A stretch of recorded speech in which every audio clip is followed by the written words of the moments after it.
இந்த காலத்துல வாழ்ந்த நரேந்திரநாம் சுவாமி விவேகானந்தர் ராமச்சந்திர தத்தருங்கிறவருடைய வீட்டுக்கு ராமகிருஷ்ண பரமஹம்சர் வந்திருக்காருன்னு சொன்ன உடனே ஒரு நாமத்தால தான் முதல்ல பாடுறார். பவசாகர தாரண காரண ஹேம் ரவி நந்தன பஞ்சன கந்தன ஹேன்னு பாட அந்த நாமத்தால ஈர்க்கப்பட்ட ராமகிருஷ்ண பரமஹம்சர் இவன் நான் என்னுடைய சீடன்னு நரேந்திரனை விவேகானந்தனாக மாற்றுகிறார்.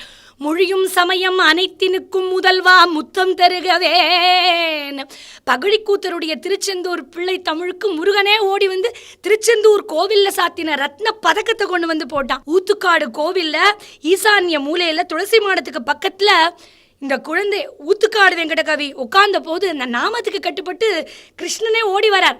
ஓடி வந்தா மடியில அந்த குட்டி குழந்தை உட்கார்ந்த உடனே ஏதோ ஒரு குழந்தை போல இருக்குன்னு தட்டி விடுறார். மறுபடியும் வந்து அந்த குழந்தை உட்காருகிறது, நாமத்துக்கு வசியப்பட்டு மறுபடியும் தட்டி விடுறார். மறுபடியும் வந்து தள்ளி விட்ட உடனே இந்த குழந்தை கோவமே வந்தது. கண்ணனே கோவம் வந்த உடனே முறைத்து கொண்டே இப்படி போன உடனே அந்த கால் சலங்கை ஒலிப்ப குழந்தை கண்ணனே போன உடனே அவருக்கு அப்படியே அகவிருப்பா வருகிறது.